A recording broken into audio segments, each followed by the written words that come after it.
ఈ రోజు మనం కిడ్నీ స్టోన్స్‌లో ఎటువంటి డైట్ అవాయిడ్ చేయాలి లేదా ఎటువంటి డైట్ తీసుకోవాలో చూద్దామండి. నార్మల్‌గా కూడా కిడ్నీ స్టోన్స్ వాళ్ళు ఏంటంటే మినిమల్‌గా కూడా వాళ్ళు 3-4 litres of intake of water అనేది కంపల్సరీగా తీసుకుంటూ ఉండాలి. దాంతో పాటు హై ఆక్సిడేట్ ఫుడ్స్ ఉంటాయి కదండీ! అవి అవాయిడ్ చేసుకోవాల్సిన అవసరం అయితే ఎంతైనా ఉంది.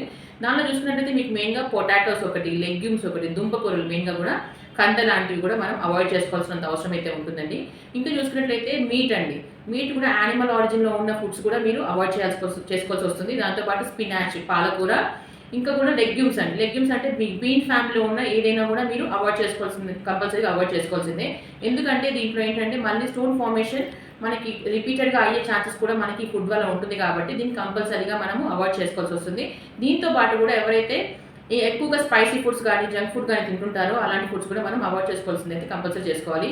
ఇంకా మీ డైట్స్‌లో వచ్చి రాడిష్ కానీ మీరు ఇంప్లిమెంట్ చేసుకుంటే, ముల్లంగిని మీరు జ్యూస్ లాగా ప్రతిరోజు నిత్యం పొద్దున, సాయంత్రం తాగినట్లయితే మీకు స్టోన్ ఫార్మేషన్ అనేది కూడా ఆ ప్రాసెస్ కూడా తగ్గడం అనేది జరుగుతుందండి.